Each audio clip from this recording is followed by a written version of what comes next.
Les Misérables. Volume 3. Marius. Book 4th. The Friends of the ABC. By Victor Hugo. Narrated by Peter Silverleaf. Chapter 1. A group which barely missed becoming historic. At that epoch, which was to all appearances indifferent, a certain revolutionary quiver was vaguely current. Breaths which had started forth from the depths of 89 and 93 were in the air. Youth was on the point, may the reader pardon us the word, of molting. People are undergoing a transformation, almost without being conscious of it, through the movement of the age. The needle which moves round the compass also moves in souls. Each person was taking that step in advance which he was bound to take. The Royalists were becoming Liberals, Liberals were turning Democrats. It was a flood tide complicated with 1,000 ebb movements. The peculiarity of ebbs is to create intermixtures. Hence the combination of very singular ideas. People adored both Napoleon and liberty. We are making history here. These were the mirages of that period. Opinions traverse phases. Voltairean royalism, a quaint variety, had a no less singular sequel, Bonapartist liberalism. Other groups of minds were more serious. In that direction they sounded principles, they attached themselves to the right. They grew enthusiastic for the absolute, they caught glimpses of infinite realizations.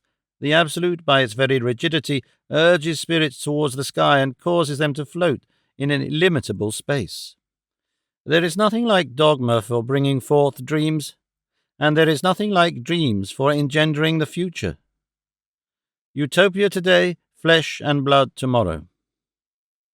These advanced opinions had a double foundation. A beginning of mystery menaced the established order of things, which was suspicious and underhand. A sign which was revolutionary to the highest. The second thoughts of power meet the second thoughts of the populace in the mind.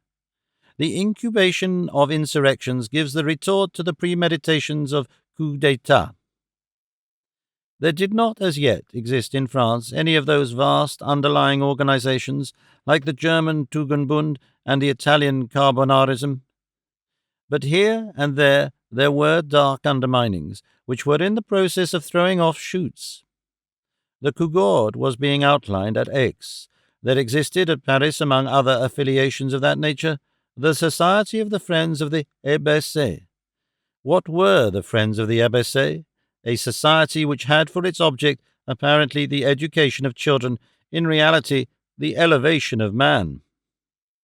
They declared themselves the Friends of the ABC, the debased, that is to say, the people.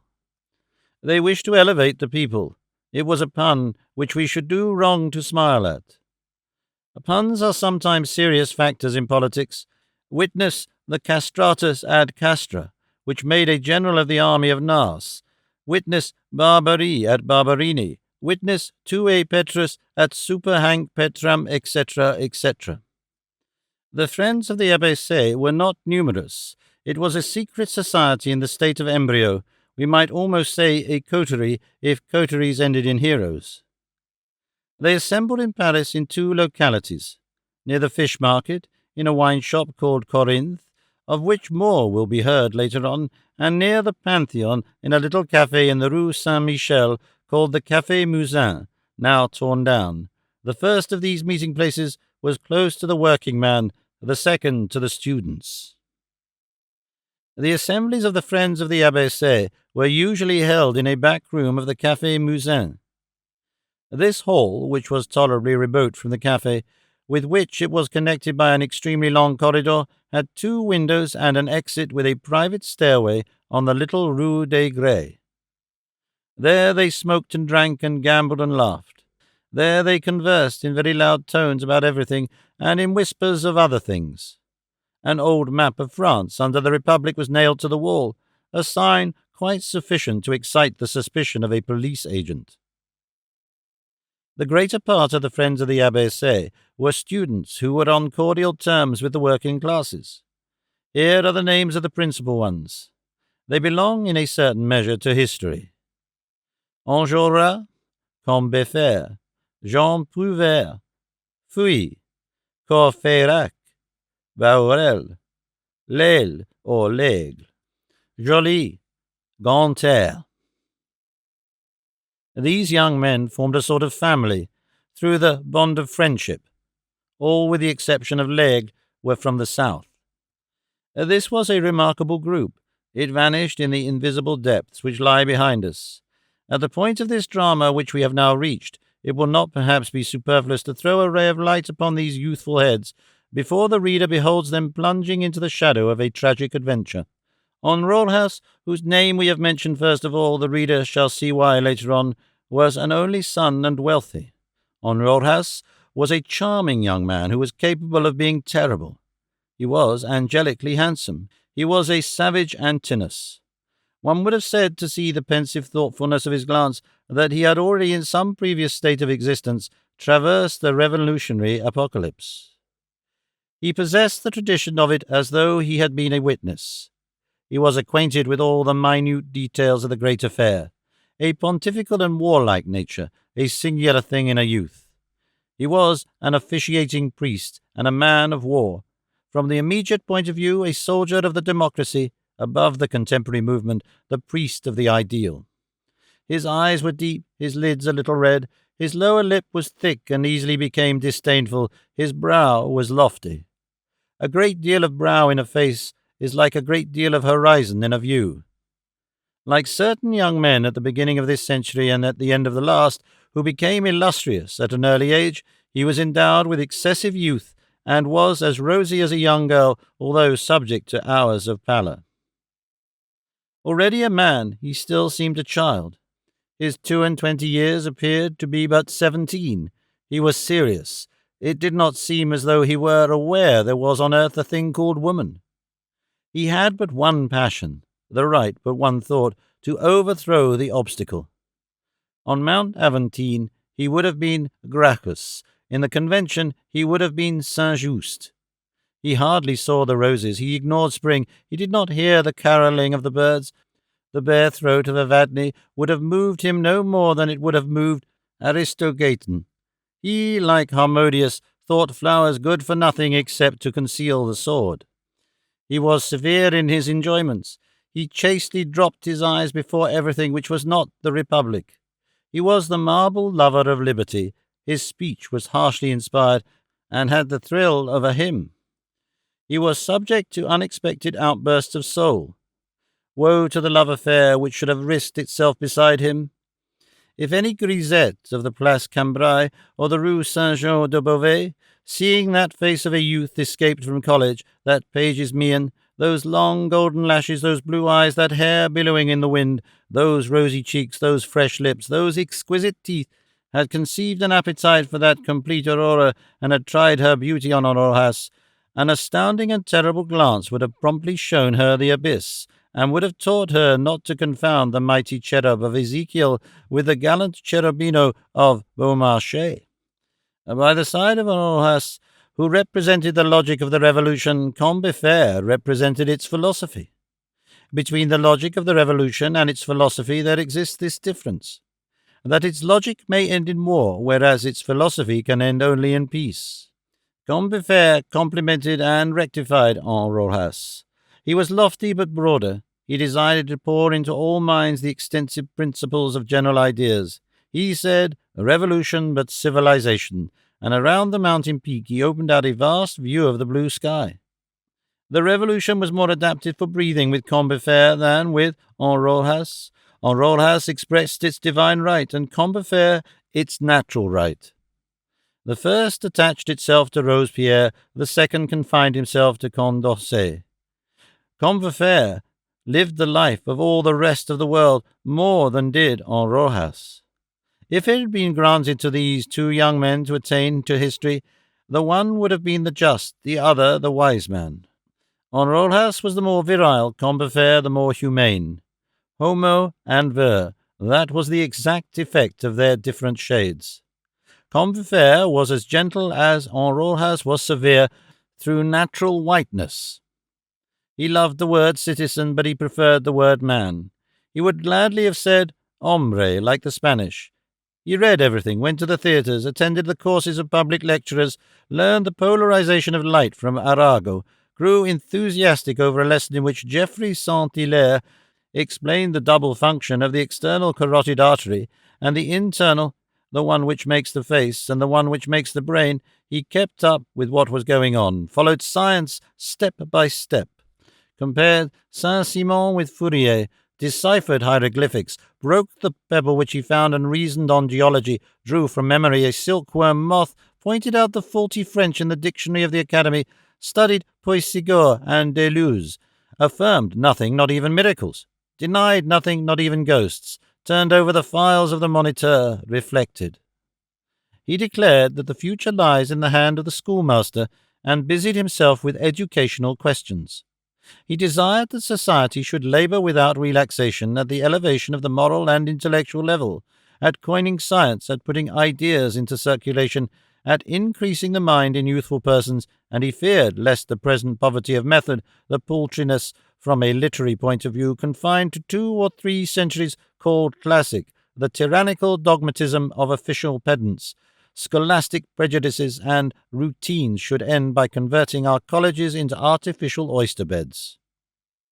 He was learned, a purist, exact, a graduate of the Polytechnic, a close student, and at the same time thoughtful even to chimeras, so his friends said. He believed in all dreams, railroads, the suppression of suffering in chirurgical operations, the fixing of images in the dark chamber, the electric telegraph, the steering of balloons.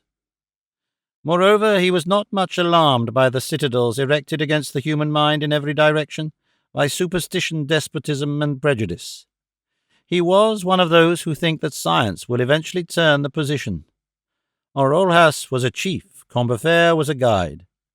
One would have liked to fight under the one and to march behind the other. It is not that Combeferre was not capable of fighting. He did not refuse a hand-to-hand combat with the obstacle and to attack it by main force and explosively, but it suited him better to bring the human race into accord with its destiny gradually, by means of education, the inculcation of axioms, the promulgation of positive laws, and between 2 lights his preference was rather for illumination than for conflagration. A conflagration can create an aurora, no doubt, but why not await the dawn? A volcano illuminates, but daybreak furnishes a still better illumination. Possibly Combeferre preferred the whiteness of the beautiful to the blaze of the sublime. A light troubled by smoke, progress purchased at the expense of violence, only half satisfied this tender and serious spirit. The headlong precipitation of a people into the truth, a 93, terrified him. Nevertheless, stagnation was still more repulsive to him. In it he detected putrefaction and death. On the whole, he preferred scum to miasma, and he preferred the torrent to the cesspool, and the falls of Niagara to the lake of Montfaucon. In short, he desired neither halt nor haste. While his tumultuous friends, captivated by the absolute, adored and invoked splendid revolutionary adventures, Combeferre was inclined to let progress, good progress, take its own course. He may have been cold, but he was pure, methodical, but irreproachable, phlegmatic, but imperturbable. Combeferre would have knelt and clasped his hands to enable the future to arrive in all its candour, and that nothing might disturb the immense and virtuous evolution of the races. The good must be innocent, he repeated incessantly, and, in fact, if the grandeur of the revolution consists in keeping the dazzling ideal fixedly in view, and of soaring thither athwart the lightnings, with fire and blood in its talons, the beauty of progress lies in being spotless, and there exists between Washington, who represents the one, and Danton, who incarnates the other, that difference which separates the swan from the angel with wings of an eagle. Jean Prouvaire was a still softer shade than Combeferre. His name was Johann, owing to that pretty momentary freak which mingled with the powerful and profound movement whence sprang the very essential study of the Middle Ages. Jean Prouvaire was in love. He cultivated a pot of flowers, played on the flute, made verses, loved the people, pitied woman, wept over the child, confounded God and the future in the same confidence, and blamed the Revolution for having caused the fall of a royal head, that of André Chenier. His voice was ordinarily delicate, but suddenly grew manly. He was learned even to erudition, and almost an Orientalist. Above all, he was good, and a very simple thing to those who know how nearly goodness borders on grandeur. In the matter of poetry, he preferred the immense. He knew Italian, Latin, Greek, and Hebrew, and these served him only for the perusal of 4 poets, Dante, Juvenal, Aeschylus, and Isaiah. In French he preferred Corneille to Racine and Agrippa d'Aubigné to Corneille. He loved to saunter through fields of wild oats and cornflowers, and busied himself with clouds nearly as much as with events. His mind had 2 attitudes, one on the side towards man, the other on that towards God. He studied or he contemplated. All day long he buried himself in social questions: salary, capital, credit, marriage, religion, liberty of thought, education, penal servitude, poverty, association, property, production and sharing, the enigma of this lower world, which covers the human ant-hill with darkness, and at night he gazed upon the planets, those enormous beings. Like Enjolras, he was wealthy and an only son. He spoke softly, bowed his head, lowered his eyes, smiled with embarrassment, dressed badly, had an awkward air, blushed at mere nothing, and was very timid. Yet he was intrepid. Feuilly was a working man, a fan-maker, orphan both of father and mother, who earned with difficulty 3 francs a day, and had but one thought, to deliver the world. He had one other preoccupation, to educate himself. He called this also delivering himself. He had taught himself to read and write. Everything that he knew he had learned by himself. Feuilly had a generous heart. The range of his embrace was immense. This orphan had adopted the people's. As his mother had failed him, he meditated on his country. He brooded with the profound divination of the man of the people over what we now call the idea of the nationality, had learned history with the express object of raging with full knowledge of the case. In this club of young utopians, occupied chiefly with France, he represented the outside world. He had for his speciality Greece, Poland, Hungary, Romania, Italy. He uttered these names incessantly, appropriately and inappropriately, with the tenacity of right. The violations of Turkey on Greece and Thessaly, of Russia on Warsaw, of Austria on Venice, enraged him. Above all things, the great violence of 1772 aroused him. There is no more sovereign eloquence than the true in indignation. He was eloquent with that eloquence. He was inexhaustible on that infamous date of 1772, on the subject of that noble and valiant race suppressed by treason, and that 3-sided crime, on that monstrous ambush, the prototype and pattern of all those horrible suppressions of states which since that time have struck many a noble nation, and have annulled their certificate of birth, so to speak. All contemporary social crimes have their origin in the partition of Poland. The partition of Poland is a theorem of which all present political outrages are the corollaries. There has not been a despot nor a traitor for nearly a century back who has not signed, approved, countersigned, and copied, nay, variatur, the partition of Poland. When the record of modern treasons was examined, that was the first thing which made its appearance. The Congress of Vienna consulted that crime before consummating its own.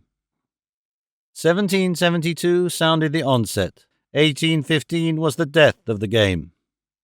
Such was Feuilly's habitual text.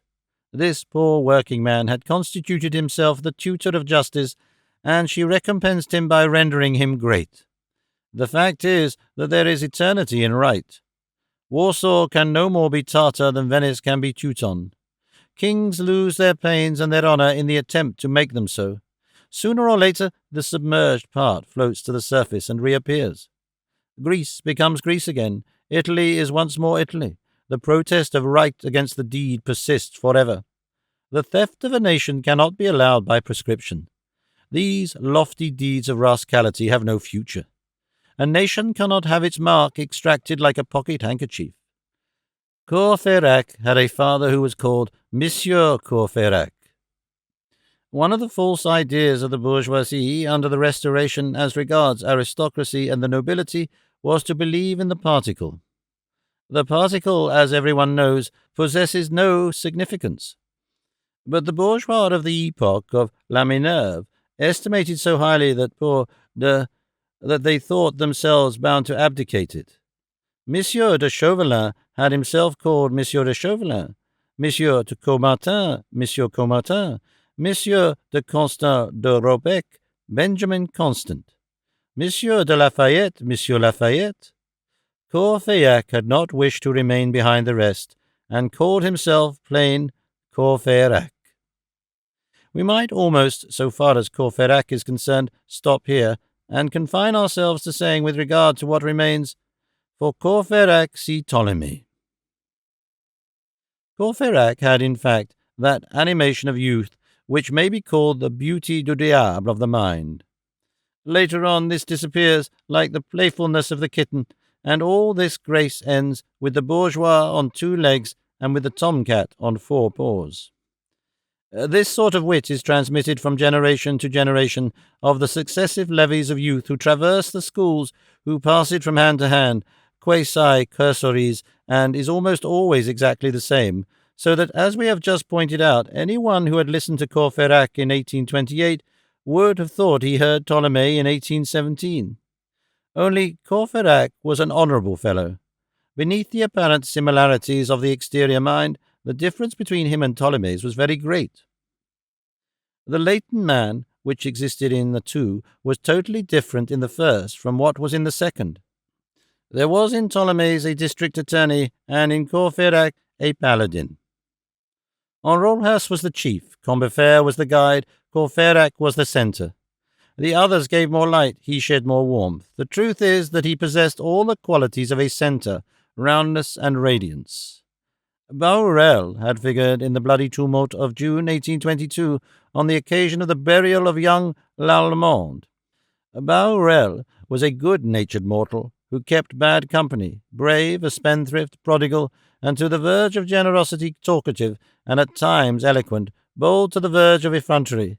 The best fellow possible, he had daring waistcoats and scarlet opinions, a wholesale blusterer, that is to say, loving nothing so much as a quarrel, unless it were an uprising, and nothing so much as an uprising, unless it were a revolution, always ready to smash a window-pane, then to tear up the pavement, then to demolish a government, just to see the effect of it, a student in his 11th year. He had nosed about the law, but did not practice it. He had taken for his device, never a lawyer, and for his armorial bearings a nightstand, in which was visible a square cap. Every time that he passed the law school, which rarely happened, he buttoned up his frock-coat. The paletot had not yet been invented, and took hygienic precautions. Of the school porter he said, "What a fine old man," and of the dean, Monsieur Delvincourt, "What a monument." In his lectures he espied subjects for ballads, and in his professors occasions for caricature. He wasted a tolerably large allowance, something like 3,000 francs a year, in doing nothing. He had peasant parents whom he had contrived to imbue with respect for their son. He said of them, "They are peasants and not bourgeois. That is the reason they are intelligent." Bahorel, a man of caprice, was scattered over numerous cafes. The others had habits, he had none. He sauntered. To stray is human, to saunter is Parisian. In reality, he had a penetrating mind and was more of a thinker than appeared to view. He served as a connecting link between the friends of the ABC and other still unorganized groups, which were destined to take form later on. In this conclave of young heads there was one bald member. The Marquis d'Avaray, whom Louis XVIII made a duke for having assisted him to enter a hackney coach on the day when he emigrated, was wont to relate that in 1814, on his return to France, as the king was disembarking at Calais, a man handed him a petition. "What is your request?" said the king. "Sire, a post-office." "What is your name?" "Lesgle." The king frowned, glanced at the signature of the petition, and beheld the name written thus: Lesgle, Lesgle. This non-Bonaparte orthography touched the king, and he began to smile. "Sire," resumed the man with the petition, "I had for an ancestor a keeper of the hounds surnamed Lesgle. This surname furnished my name. I am called Lesgle, by contraction Lesgle, and by corruption Lesgle." This caused the king to smile broadly. Later on he gave the man the posting office of Meux, either intentionally or accidentally. The bald member of the group was the son of this Lesgle, and he signed himself Lesgle de Meux. As an abbreviation, his companions called him Bossuet. Bossuet was a gay but unlucky fellow. His speciality was not to succeed in anything. As an offset, he laughed at everything. At 25 he was bald. His father ended by owning a house and a field, but he, the son, had made haste to lose that house and field in a bad speculation. He had nothing left. He possessed knowledge and wit, but all he did miscarried. Everything failed him, and everybody deceived him. What he was building tumbled down on top of him. If he was splitting wood, he would cut off a finger. If he had a mistress, he speedily discovered that he had a friend also. Some misfortune happened to him every moment, hence his joviality. He said, "I live under falling tiles." He was not easily astonished, because for him an accident was what he had foreseen. He took his bad luck serenely and smiled at the teasing of fate, like a person who is listening to pleasantries. He was poor, but his fund of good humour was inexhaustible. He soon reached his last sou, never his last burst of laughter. When adversity entered his doors, he saluted this old acquaintance cordially. He tapped all catastrophes on the stomach. He was familiar with fatality to the point of calling it by its nickname. "Good day, Guignon," he said to it. These persecutions of fate had rendered him inventive. He was full of resources. He had no money, but he found means, when it seemed good to him, to indulge in unbridled extravagance. One night he went so far as to eat 100 francs in a supper with a wench, which inspired him to make this memorable remark in the midst of the orgy: "Pull off my boots, you 5 Louis jade." Bossuet was slowly directing his steps towards the profession of a lawyer. He was pursuing his law studies after the manner of Bahorel. Bossuet had not much domicile, sometimes none at all. He lodged now with one, now with another, most often with Joly. Joly was studying medicine. He was 2 years younger than Bossuet. Joly was the malade imaginaire junior. What he had won in medicine was to be more of an invalid than a doctor. At 23 he thought himself a valetudinarian, and passed his life in inspecting his tongue in the mirror. He affirmed that man becomes magnetic like a needle, and in his chamber he placed his bed with its head to the south and the foot to the north, so that at night the circulation of his blood might not be interfered with by the electric current of the globe. During thunderstorms he felt his pulse. Otherwise he was the gayest of them all. All these young, maniacal, puny, merry incoherences lived in harmony together, and the result was an eccentric and agreeable being whom his comrades, who were prodigal of winged consonants, called Jollily. "You may fly away on the 4 L's," Jean Prouvaire said to him. "Lie, wing." Joly had a trick of touching his nose with the tip of his cane, which is an indication of a sagacious mind. All these young men who differed so greatly, and who, on the whole, can only be discussed seriously, held the same religion: progress. All were the direct sons of the French Revolution. The most giddy of them became solemn when they pronounced that date, 89. Their fathers in the flesh had been either royalists, doctrinaires, it matters not what, this confusion anterior to themselves, who were young, did not concern them at all. The pure blood of principle ran in their veins. And they attached themselves, without intermediate shades, to incorruptible right and absolute duty.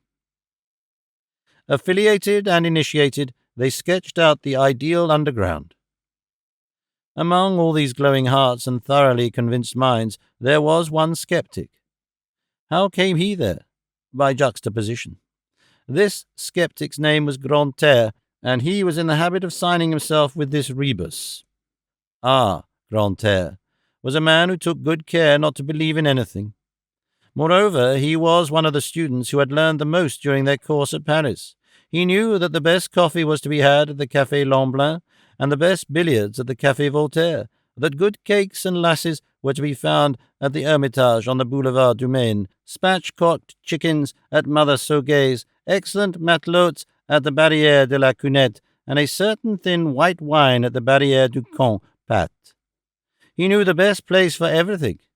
In addition, boxing and foot fencing, and some dances, and he was a thorough single-stick player.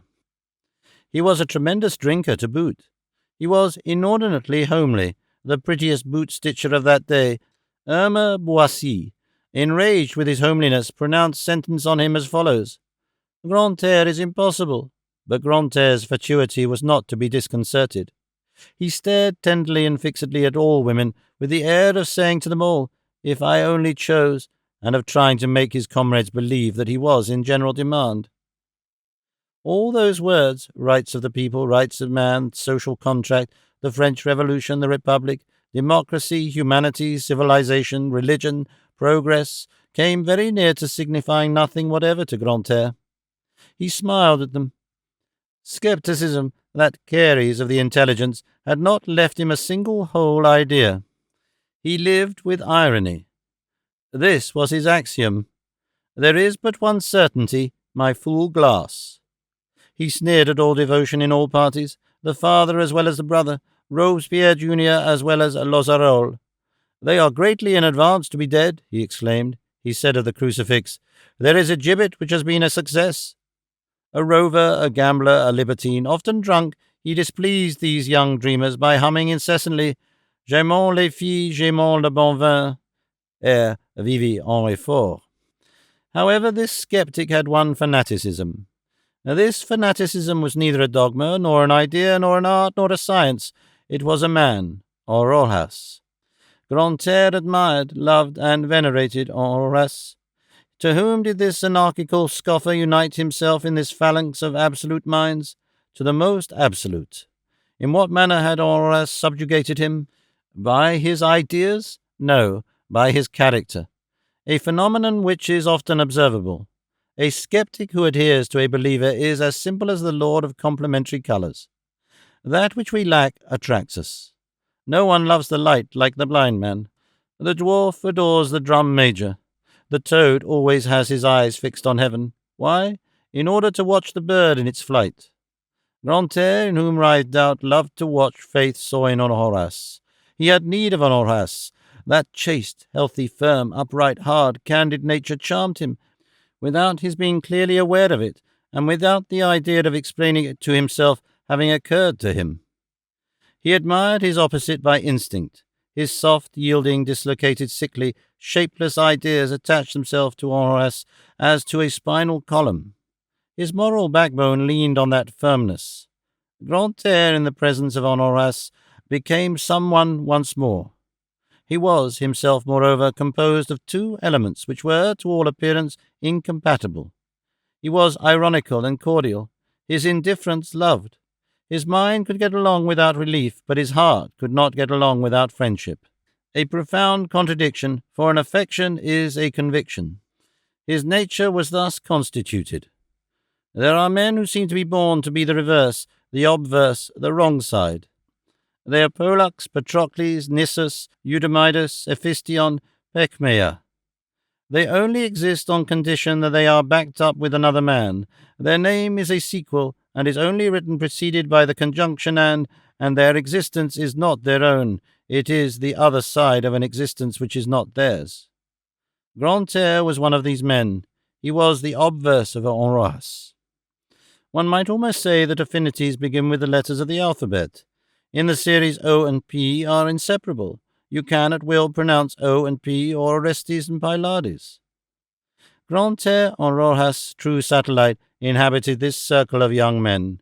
He lived there. He took no pleasure anywhere but there. He followed them everywhere.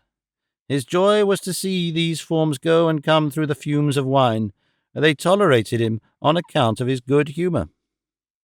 Enjolras the believer disdained this skeptic, and a sober man himself scorned this drunkard. He accorded him a little lofty pity. Grantaire was an unaccepted Pylades, always harshly treated by Enjolras, roughly repulsed, rejected, yet ever returning to the charge. He said of Enjolras, "What fine marble!"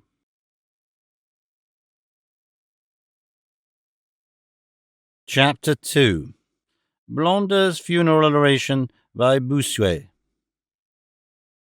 On a certain afternoon which had, as will be seen hereafter, some coincidence with the events heretofore related, Lesgle de Meaux was to be seen leaning in a sensual manner against the doorpost of the Café Musain. He had the air of a caryatid on a vacation. He carried nothing but his reverie, however. He was staring at the Place Saint-Michel. To lean one's back against a thing is equivalent to lying down while standing erect, which attitude is not hated by thinkers. Lesgle de Meaux was pondering without melancholy over a little misadventure which had befallen him 2 days previously at the law school, and which had modified his personal plans for the future, plans which were rather indistinct in any case. A reverie does not prevent a cab from passing by, nor the dreamer from taking note of that cab. Lesgle de Meaux, whose eyes were straying about in a sort of diffuse lounging, perceived, athwart his somnambulism, a two-wheeled vehicle proceeding through the place at a foot-pace and apparently in indecision. For whom was this cabriolet? Why was it driving at a walk? Lesgle took a survey. In it, beside the coachman, sat a young man, and in front of the young man lay a rather bulky handbag. The bag displayed to passers-by the following name inscribed in large black letters on a card which was sewn to the stuff: Marius Pontmercy. This name caused Lesgle to change his attitude. He drew himself up and hurled this apostrophe at the young man in the cabriolet. "Monsieur Marius Pontmercy." The cabriolet thus addressed came to a halt. The young man, who also seemed deeply buried in thought, raised his eyes. "Hey," said he, "you are Monsieur Marius Pontmercy?" "Certainly." "I was looking for you," resumed Lesgle de Meaux. "How so?" demanded Marius, for it was he. In fact, he had just quitted his grandfather's, and had before him a face which he now beheld for the first time. "I do not know you." "Neither do I know you," responded Lesgle. Marius thought he had encountered a wag, at the beginning of a mystification in the open street. He was not in a very good humour at the moment. He frowned. Lesgle de Meaux went on imperturbably. "You were not at the school day before yesterday?" "That is possible." "That is certain." "You are a student?" demanded Marius. "Yes, sir, like yourself. Day before yesterday I entered the school by chance. You know, one does have such freaks sometimes. The professor was just calling the roll. You are not unaware that they are very ridiculous on such occasions. At the third call, unanswered, your name is erased from the list. 60 francs in the gulf." Marius began to listen. It was Blondeau who was making the call. You know Blondeau. He has a very pointed and very malicious nose, and he delights to scent out the absent. He slyly began with the letter P. I was not listening, not being compromised by that letter. The call was not going badly. No erasures. The universe was present. Blondeau grieved. I said to myself, "Blondeau, my love, you will not get the very smallest sort of an execution today." All at once Blondeau calls Marius Pontmercy. No one answers. Blondeau, filled with hope, repeats more loudly, "Marius Pontmercy," and he takes his pen. "Monsieur, I have bowels of compassion." I said to myself hastily, "Here's a brave fellow who is going to get scratched out. Attention! Here is a veritable mortal who is not exact. He's not a good student. Here is none of your Heavisides, a student who studies. A greenhorn pedant, strong on letters, theology, science, and sapience, one of those dull wits cut by the square, a pin by profession.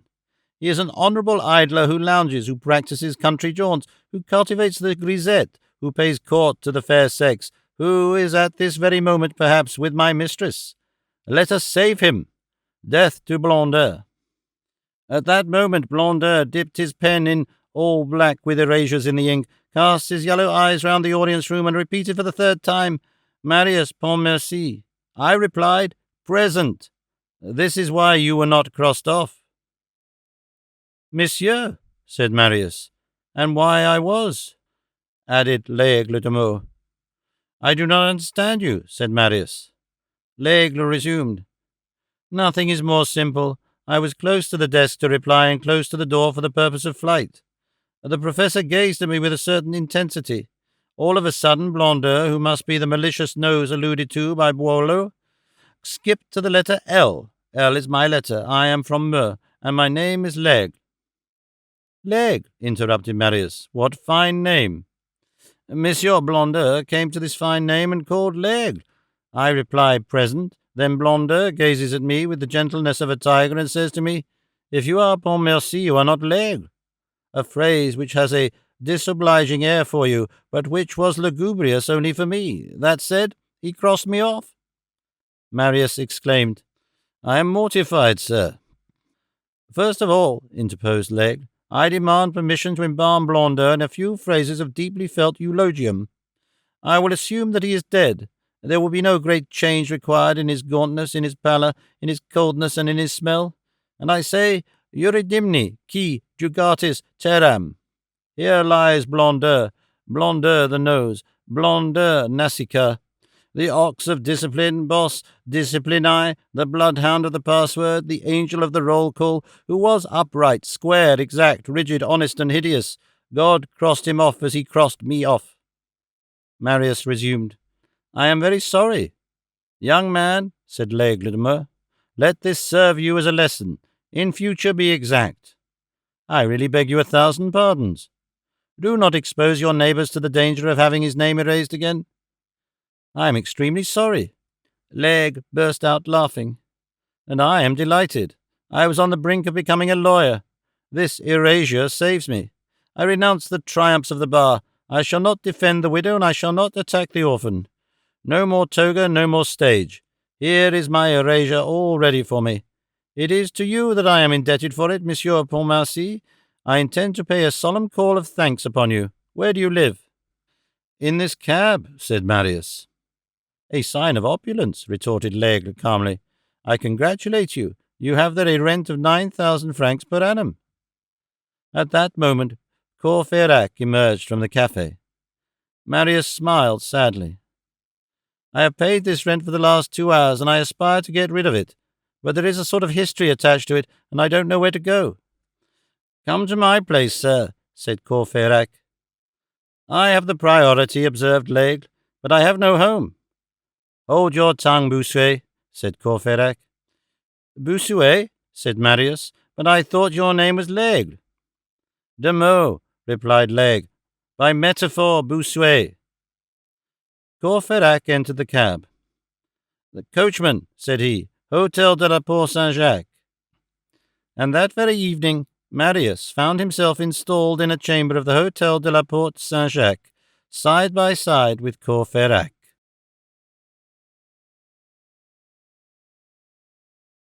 Chapter 3.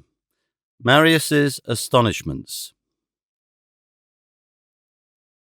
In a few days, Marius had become Courfeyrac's friend. Youth is the season for prompt welding and the rapid healing of scars. Marius breathed freely in Courfeyrac's society, a decidedly new thing for him. Courfeyrac put no questions to him. He did not even think of such a thing. At that age, faces disclose everything on the spot. Words are superfluous. There are young men of whom it can be said that their countenances chatter. One looks at them and one knows them. One morning, however, Courfeyrac abruptly addressed this interrogation to him. By the way, have you any political opinions? The idea, said Marius, almost affronted by the question. What are you? A Democrat Bonapartist. The grey hue of a reassured rat, said Courfeyrac. On the following day, Courfeyrac introduced Marius at the Café Musain. Then he whispered in his ear with a smile, I must give you your entry to the Revolution. And he led him to the hall of the Friends of the ABC. He presented him to the other comrades, saying the simple word which Marius did not understand. A pupil. Marius had fallen into a wasp's nest of wits. However, although he was silent and grave, he was none the less both winged and armed. Marius, up to that time solitary and inclined to soliloquy, and to asides both by habit and by taste, was a little fluttered by this covey of young men around him. All these various initiatives solicited his attention at once, and pulled him about. The tumultuous movements of these minds at liberty and at work set his ideas in a whirl. Sometimes in his trouble they fled so far from him that he had difficulty in recovering them. He heard them talk of philosophy, of literature, of art, of history, of religion, in unexpected fashion. He caught glimpses of strange aspects, and, as he did not place them in proper perspective, he was not altogether sure that it was not chaos that he grasped. On abandoning his grandfather's opinions for the opinions of his father, he had supposed himself fixed. He now suspected, with uneasiness, and without daring to avow it to himself, that he was not. The angle at which he saw everything began to be displaced anew. A certain oscillation set all the horizons of his brains in motion. An odd internal upsetting. He almost suffered from it. It seemed as though there were no consecrated things for those young men. Marius heard singular propositions on every sort of subject, which embarrassed his still timid mind. A theatre poster presented itself, adorned with the title of a tragedy from the ancient repertory called classic. "Down with tragedy, dear to the bourgeois," cried Bahorel, and Marius heard Combeferre reply, "You are wrong, Bahorel. The bourgeoisie loves tragedy, and the bourgeoisie must be left at peace on that score. Bewigged tragedy has a reason for its existence, and I am not one of those who, by order of Aeschylus, contest its right to existence. There are rough outlines in nature, there are in creation ready-made parodies, a beak which is not a beak, wings which are not wings, gills which are not gills, paws which are not paws, a cry of pain which arouses a desire to laugh. There is the duck. Now, since poultry exists by the side of the bird, I do not see why classic tragedy should not exist in the face of antique tragedy." Or chance decreed that Marius should traverse Rue Jean-Jacques Rousseau between Enjolras and Courfeyrac.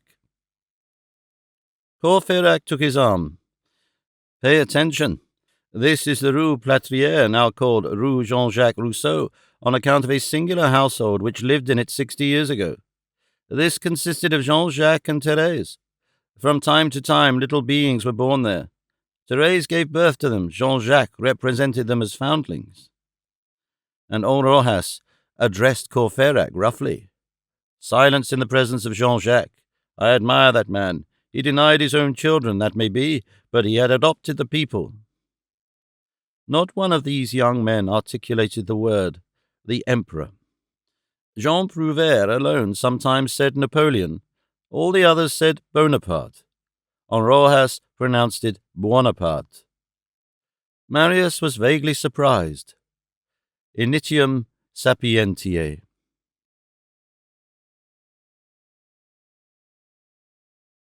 Chapter 4. The Back Room of the Café Musain. One of the conversations among the young men, at which Marius was present, and in which he sometimes joined, was a veritable shock to his mind. This took place in the back room of the Café Musain. Nearly all the friends of the Abbé Say had convened that evening. The argand lamp was solemnly lighted. They talked of one thing and another, without passion and with noise. With the exception of Enjolras and Marius, who held their peace, all were haranguing rather at haphazard. Conversations between comrades sometimes are subject to these peaceable tumults. It was a game and an uproar as much as a conversation. They tossed words to each other and caught them up in turn. They were chattering in all quarters.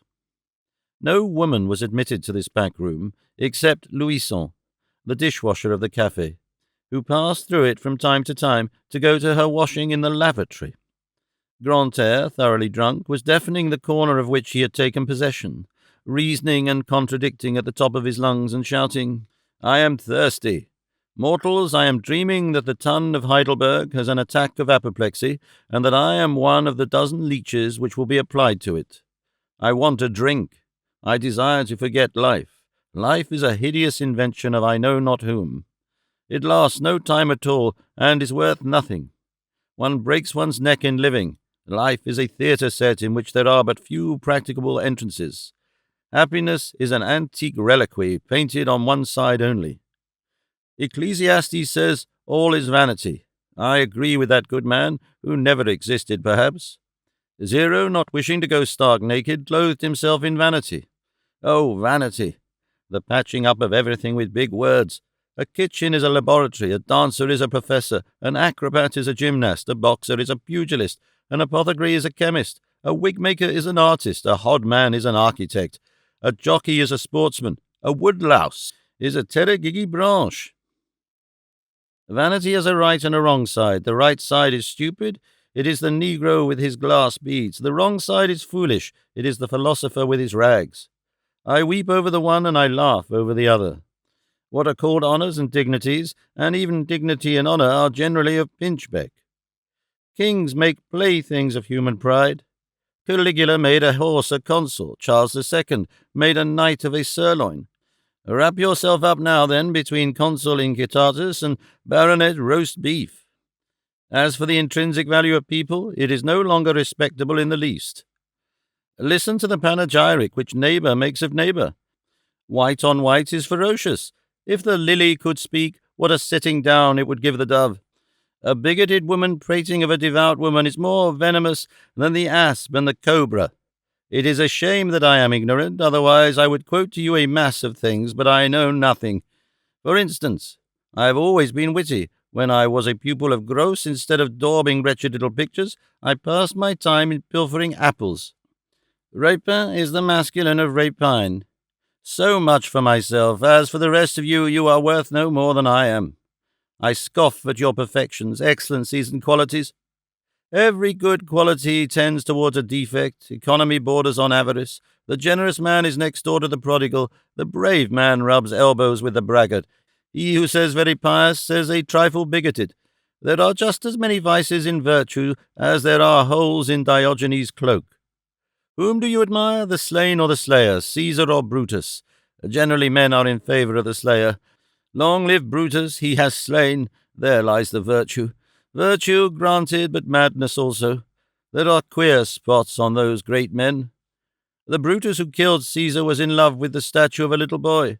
This statue was from the hand of the Greek sculptor Strongyllion, who also carved that figure of an Amazon known as the Beautiful Leg. Eucnemos, which Nero carried with him in his travels. This Strongyllion left but two statues which placed Nero and Brutus in accord. Brutus was in love with one, Nero with the other. All history is nothing but wearisome repetition. One century is the plagiarist of the other. The Battle of Marengo copies the Battle of Pydna. The Tolbiac of Clovis and the Austerlitz of Napoleon are as like each other as 2 drops of water. I don't attach much importance to victory. Nothing is so stupid as to conquer. True glory lies in convincing. But try to prove something. If you are content with success, what mediocrity, and with conquering, what wretchedness! Alas, vanity and cowardice everywhere. Everything obeys success, even grammar. Si volet usus, says Horace. Therefore I disdain the human race. Shall we descend to the party at all? Do you wish me to begin admiring the peoples? What people, if you please? Shall it be Greece, the Athenians, whose Parisians of days gone by slew Phocion, as we might say, Coligny, and fawned upon tyrants to such an extent that Anacephorus said of Pisistratus, his urine attracts the bees? The most prominent man in Greece for 50 years was that grammarian Philetus, who was so small and so thin that he was obliged to load his shoes with lead in order not to be blown away by the wind. There stood on the great square in Corinth a statue carved by Silanion and catalogued by Pliny. This statue represented Episthates. What did Episthates do? He invented a trip. That sums up Greece and glory. Let us pass on to others. Shall I admire England? Shall I admire France? France, why? Because of Paris? I have just told you my opinion of Athens. England, why? Because of London. I hate Carthage. And then London, the metropolis of luxury, is the headquarters of wretchedness. There are 100 deaths a year of hunger in the parish of Charing Cross alone. Such is Albion. I add, as the climax, that I have seen an Englishwoman dancing in a wreath of roses and blue spectacles. A fig, then, for England. If I do not admire John Bull, shall I admire brother Jonathan? I have but little taste for that slave-holding brother. Take away time is money, what remains of England? Take away cotton is king, what remains of America?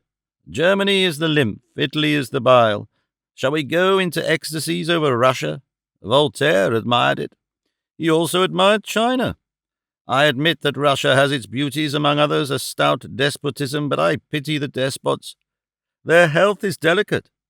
A decapitated Alexis, a poignarded Peter, a strangled Paul, another Paul crushed flat with kicks, divers Ivans strangled with their throats cut, numerous Nicholases and Basils poisoned. All this indicates that the palace of the emperors of Russia is in a condition of flagrant insalubrity. All civilized peoples offer this detail to the admiration of the thinker. War, now, war, civilized war, exhausts and sums up all the forms of ruffianism, from the brigandage of the Trabucaros in the gorges of Mont Jaxa to the marauding of the Comanche Indians in the Doubtful Pass. Bah, you will say to me, but Europe is certainly better than Asia. I admit that Asia is a farce, but I do not precisely see what you find to laugh at in the Grand Lama, you peoples of the West who have mingled with your fashions and your elegances all the complicated filth of majesty, from the dirty chemise of Queen Isabella to the chamber chair of the Dauphin. Gentlemen of the human race, I tell you, not a bit of it. It is at Brussels that the most beer is consumed, at Stockholm the most brandy, at Madrid the most chocolate, at Amsterdam the most gin, at London the most wine, at Constantinople the most coffee, at Paris the most absinthe. There are all the useful notions. Paris carries the day, in short. In Paris, even the rag-pickers are sybarites. Diogenes would have loved to be a rag-picker in the Place Maubert better than to be a philosopher at the Piraeus.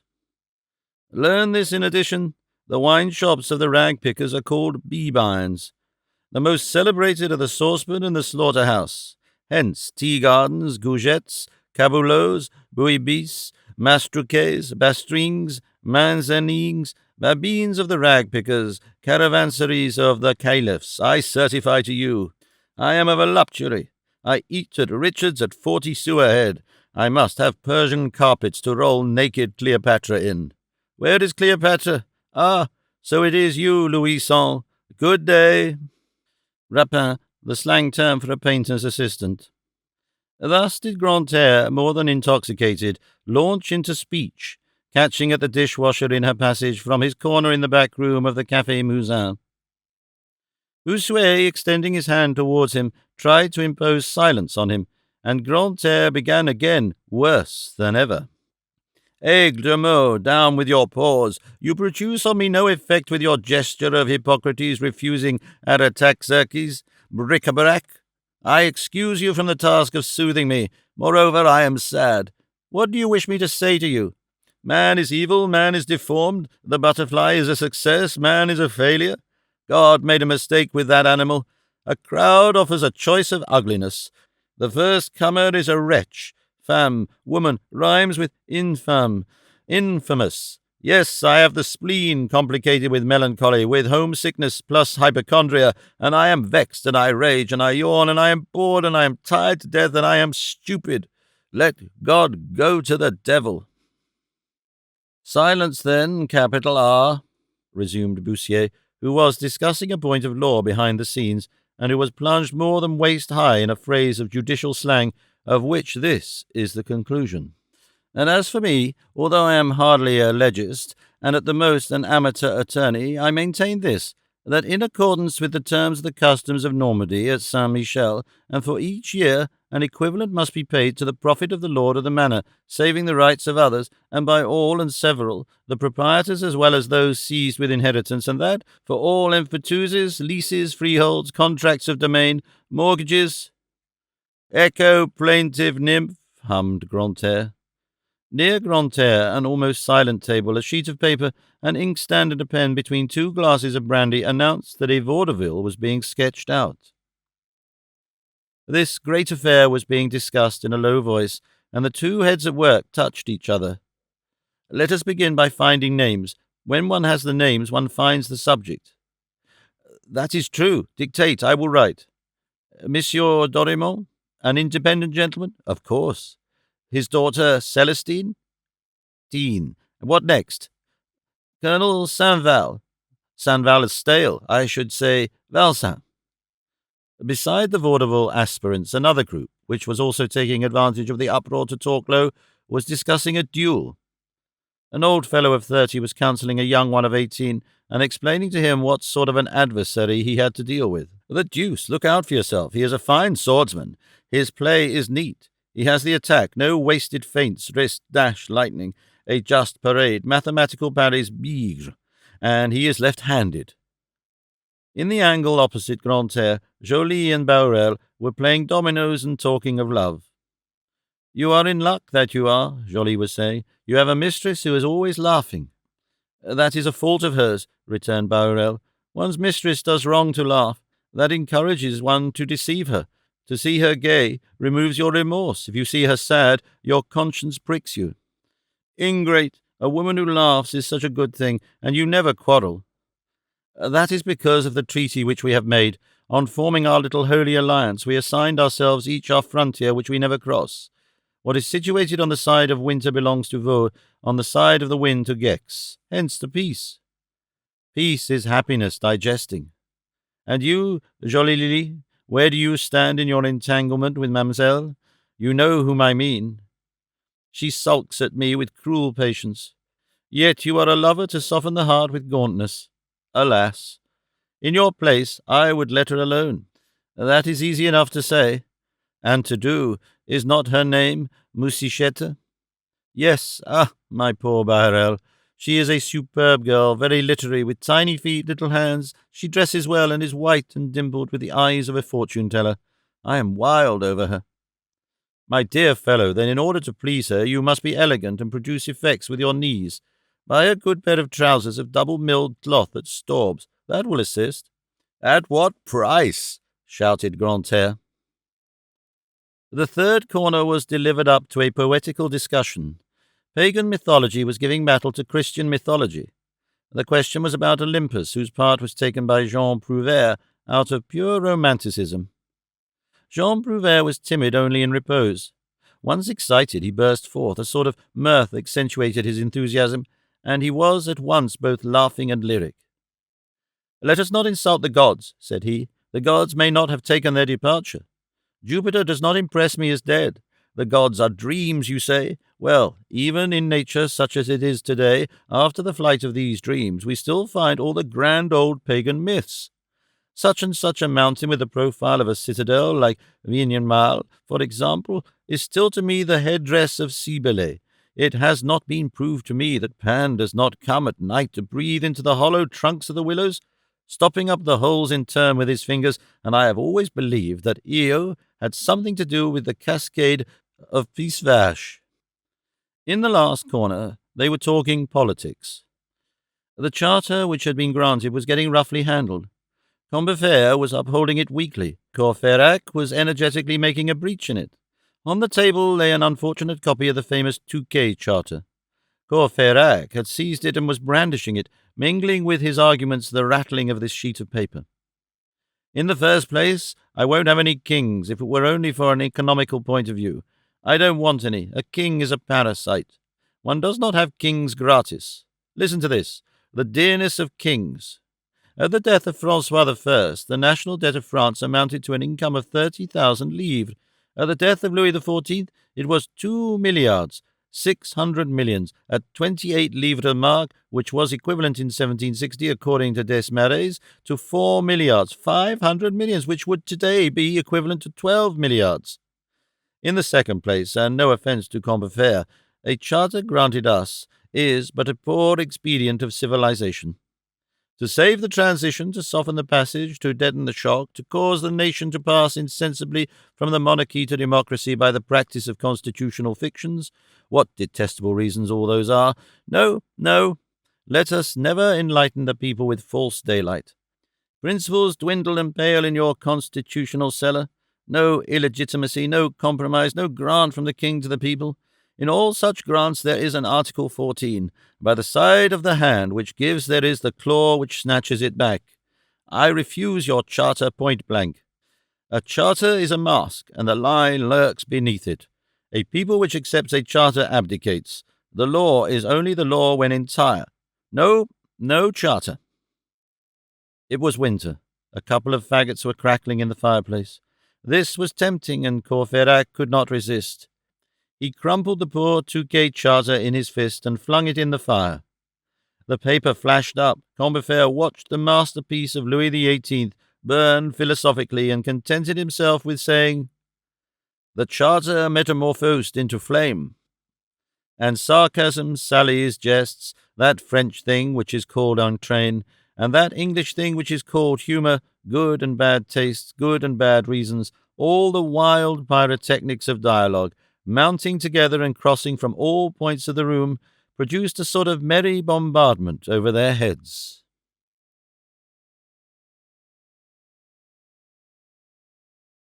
Chapter 5. Enlargement of Horizon. The shocks of youthful minds among themselves have this admirable property, that one can never foresee the spark, nor divine the lightning flash. What will dart out presently, no one knows. The burst of laughter starts from a tender feeling. At the moment of jest, the serious makes its entry. Impulses depend on the first chance word. The spirit of each is sovereign. Jest suffices to open the field to the unexpected. These are conversations with abrupt turns, in which the perspective changes suddenly. Chance is the stage manager of such conversations. A severe thought, starting oddly from a clash of words, suddenly traversed the conflict of quips in which Grantaire, Bahorel, Prouvaire, Combeferre, and Courfeyrac were confusedly fencing. How does a phrase crop up in a dialogue? Whence comes it that it suddenly impresses itself on the attention of those who hear it? We have just said that no one knows anything about it. In the midst of the uproar, Bouisset all at once terminated some apostrophe to Combeferre with this date: June the 18th, 1815, Waterloo. At this name of Waterloo, Marius, who was leaning his elbows on a table beside a glass of water, removed his wrist from beneath his chin and began to gaze fixedly at the audience. "Pardieu!" exclaimed Courfeyrac. Parbleu was falling into disuse at this period. "That number 18 is strange and strikes me. It is Bonaparte's fatal number. Place Louis in front and Brumaire behind. You have the whole destiny of the man, with this significant peculiarity that the end treads close on the heels of the commencement." Enjolras, who had remained mute up to that point, broke the silence and addressed this remark to Combeferre. "You mean to say the crime and the expiation?" This word crime overpassed the measure of what Marius, who was already greatly agitated by the abrupt evocation of Waterloo, could accept. He rose, walked slowly to the map of France spread out on the wall, and at whose base an island was visible in a separate compartment, laid his finger on this compartment and said, "Corsica, a little island which has rendered France very great." This was like a breath of icy air. All ceased talking. They felt that something was on the point of occurring. Bahorel, replying to Boussier, was just assuming an attitude of the torso to which he was addicted. He gave it up to listen. Enjolras, whose blue eye was not fixed on anyone, and who seemed to be gazing at space, replied without glancing at Marius, "France needs no Corsica to be great. France is great because she is France. Quia nomina leo." Marius felt no desire to retreat. He turned towards Enjolras, and his voice burst forth with a vibration which came from a quiver of his very being. "God forbid that I should diminish France, but amalgamating Napoleon with her is not diminishing her. Come, let us argue the question. I am a newcomer among you, but I will confess that you amaze me. Where do we stand? Who are we? Who are you? Who am I? Let us come to an explanation about the Emperor. I hear you say Buonaparte, accentuating the you like the royalists. I warn you that my grandfather does better still. He says Buonaparte. I thought you were young men. Where, then, is your enthusiasm, and what are you doing with it? Whom do you admire if you do not admire the Emperor? And what more do you want? If you will have none of that great man, what great men would you like? I had everything. He was complete. He had in his brain the sum of human faculties. He made codes like Justinian. He dictated like Caesar. His conversation was mingled with the lightning flash of Pascal, with the thunderclap of Tacitus. He made history and he wrote it. His bulletins are Iliads. He combined the cipher of Newton with the metaphor of Mohammed. He left behind him in the East words as great as the pyramids. At Tilsit, he taught emperors majesty. At the Academy of Sciences, he replied to Laplace. In the Council of State, he held his own against Merlin. He gave a soul to the geometry of the first and to the chicanery of the last. He was a legist with the attorneys and a sidereal with the astronomers. Like Cromwell blowing out one of two candles, he went to the temple to bargain for a curtain tassel. He saw everything. He knew everything, which did not prevent him from laughing good-naturedly beside the cradle of his little child. And all at once, frightened Europe lent an ear. Armies put themselves in motion. Parks of artillery rumbled. Pontoons stretched over the rivers. Clouds of cavalry galloped in the storm. Cries, trumpets, a trembling of thrones in every direction. The frontiers of kingdoms oscillated on the map. The sound of a superhuman sword was heard as it was drawn from its sheath. They beheld him, rise erect on the horizon with a blazing brand in his hand and a glow in his eyes, unfolding amid the thunder, his two wings, the grand army and the old guard, and he was the archangel of war. All held their peace, and Enjolras bowed his head. Silence always produces somewhat the effect of acquiescence of the enemy being driven to the wall. Marius continued with increased enthusiasm and almost without pausing for breath. Let us be just, my friends. What a splendid destiny for a nation to be the empire of such an emperor, when that nation is France, and when it adds its own genius to the genius of that man. To appear and to reign, to march and to triumph, to have for halting places all capitals, to take his grenadiers and to make kings of them, to decree the falls of dynasties and to transfigure Europe at the pace of a charge, to make you feel that when you threaten you lay your hand on the hilt of the sword of God, to follow in a single man, Hannibal, Caesar, Charlemagne, to be the people of someone who mingles with your dawns the startling announcement of a battle won, to have the cannon of the Invalides to rouse you in the morning, to hurl into abysses of light prodigious words which flame forever, Marengo, Arcola, Austerlitz, Jena, Wagram, to cause constellations of victories to flash forth at each instant from the zenith of the centuries, to make the French Empire a pendant to the Roman Empire, to be the great nation and to give birth to the grand army, to make its legions fly forth over all the earth as a mountain sends out its eagles on all sides to conquer, to dominate, to strike with lightning, to be in Europe a sort of nation gilded through glory,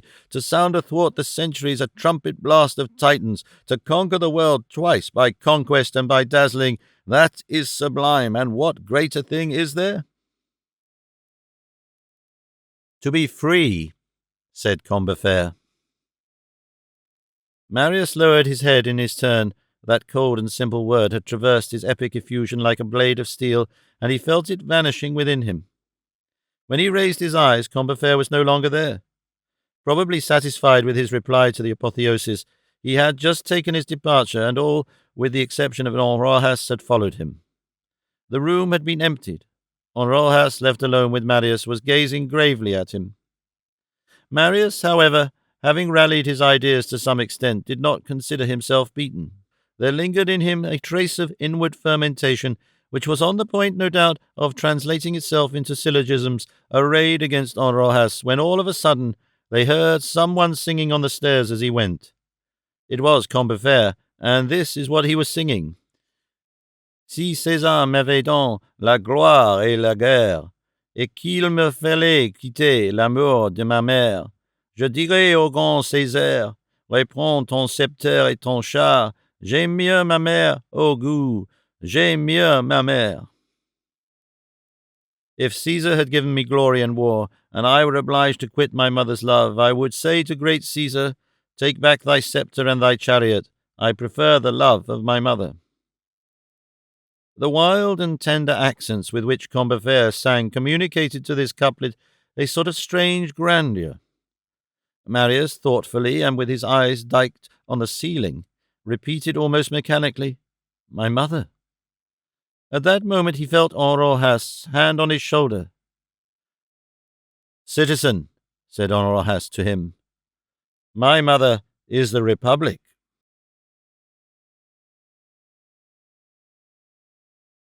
Chapter 6. Res Angusta. That evening left Marius profoundly shaken and with a melancholy shadow in his soul. He felt what the earth may possibly feel at the moment when it is torn open with the iron in order that grain may be deposited within it. It feels only the wound, the quiver of the germ, and the joy of the fruit only arrive later. Marius was gloomy. He had but just acquired a faith. Must he then reject it already? He affirmed to himself that he would not. He declared to himself that he would not doubt, and that he began to doubt in spite of himself. To stand between two religions, from one of which you have not as yet emerged, and another into which you have not yet entered, is intolerable, and twilight is pleasing only to bat-like souls. Marius was clear-eyed, and he required the true light. The half-lights of doubt pained him. Whatever may have been his desire to remain where he was, he could not halt there. He was irresistibly constrained to continue, to advance, to examine, to think, to march further. Whither would this lead him? He feared, after having taken so many steps which had brought him nearer to his father, to now take a step which should estrange him from that father. His discomfort was augmented by all the reflections which occurred to him. An escarpment rose around him. He was in accord neither with his grandfather nor with his friends. Daring in the eyes of the one, he was behind the times in the eyes of the others, and he recognized the fact that he was doubly isolated on the side of age and on the side of youth. He ceased to go to the Café Musain. In the troubled state of his conscience, he no longer thought of certain serious sides of existence. The realities of life do not allow themselves to be forgotten. They soon elbowed him abruptly. One morning, the proprietor of the hotel entered Marius's room and said to him, "Monsieur Courfeyrac answered for you." "Yes, but I must have my money." "Request Courfeyrac to come and talk with me," said Marius. Courfeyrac having made his appearance, the host left them. Marius then told him what it had not before occurred to him to relate, that he was the same as alone in the world and had no relatives. "What is to become of you?" said Courfeyrac. "I do not know in the least," replied Marius. "What are you going to do?" "I do not know." "Have you any money?" 15 francs. "Do you want me to lend you some?" "Never." "Have you clothes?" "Here is what I have." "Have you trinkets?" "A watch." "Silver?" "Gold, here it is." "I know a clothes dealer who will take your frock coat and a pair of trousers." "That is good." "You will then only have a pair of trousers, a waistcoat, a hat, and a coat." "And my boots?" "What? You will not go barefoot? What opulence!" "That will be enough." "I know a watchmaker who will buy your watch." "That is good." "No, it is not good." "What will you do after that?" "Whatever is necessary, anything honest, that is to say." "Do you know English?" "No." "Do you know German?" "No." "So much the worse." "Why?" "Because one of my friends, a publisher, is getting up a sort of an encyclopedia for which you might have translated English or German articles. It is badly paid work, but one can live by it." "I will learn English and German." "And in the meanwhile?" "In the meanwhile, I will live on my clothes and my watch." The clothes dealer was sent for. He paid 20 francs for the cast-off garments. They went to the watchmaker's. He bought the watch for 45 francs. "That is not bad," said Marius to Courfeyrac, on their return to the hotel. "With my 15 francs, that makes 80. "And the hotel bill?" observed Courfeyrac. "Hallo, I had forgotten that," said Marius. The landlord presented his bill, which had to be paid on the spot. It amounted to 70 francs. "I have 10 francs left," said Marius. "The deuce!" exclaimed Courfeyrac. "You will eat up 5 francs while you are learning English and 5 while learning German. That will be swallowing a tongue very fast, or 100 sous very slowly." In the meantime, Aunt Gillenormand, a rather good-natured person at bottom in difficulties, had finally hunted up Marius's abode. One morning on his return from the law school, Marius found a letter from his aunt and the 60 pistoles, that is to say, 600 francs in gold, in a sealed box. Marius sent back the 30 louis to his aunt, with a respectful letter in which he stated that he had sufficient means of subsistence, and that he should be able thenceforth to supply all his needs. At that moment he had 3 francs left. His aunt did not inform his grandfather of this refusal for fear of exasperating him. Besides, had he not said, "Let me never hear the name of that blood-drinker again"? Marius left the Hôtel de la Porte Saint-Jacques, as he did not wish to run in debt there.